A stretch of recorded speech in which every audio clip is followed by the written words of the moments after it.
Family card বা অন্যান্য যে কার্ড, হ্যাঁ, যে কোনো সরকার জনকল্যাণমূলক জনবান্ধব দারিদ্র বিমোচনের নানান কর্মসূচি পালন করাটা সরকারের দায়িত্ব। কিন্তু এই অর্থ কোথা থেকে আসছে আর এটা যাচ্ছে কার কাছে? নেহায় দলীয় গন্ডি সিন্ডিকেটের মধ্যে দলীয় কর্তৃত্ব ঠিক রাখার জন্য এই সব কর্মসূচি তারা ব্যবহার করছে। আপনারা তো দেখছেন জেলা পরিষদগুলোতে ওনারা প্রশাসক দিলেন, সিটি কর্পোরেশনের প্রশাসক দিলেন। এটি কি ডেমোক্রেসি? পরিষ্কার বাংলাদেশের সংবিধানে বলা আছে স্থানীয় সরকারের প্রতিটি স্তরে নির্বাচিত জনপ্রতিনিধিরাই দায়িত্ব পালন করবে।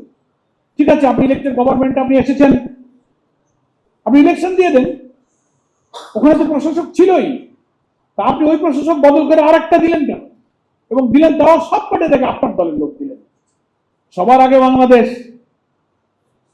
এতগুলো বিরোধী দল, এতগুলো জেলা পরিষদ, সিটি কর্পোরেশনে আপনি প্রশাসক দিতে গিয়ে বিএনপি ছাড়া আর কোনো দলের লোক দিতে পেলেন না। What kinds of democracy? এটি গণতন্ত্রের কথা।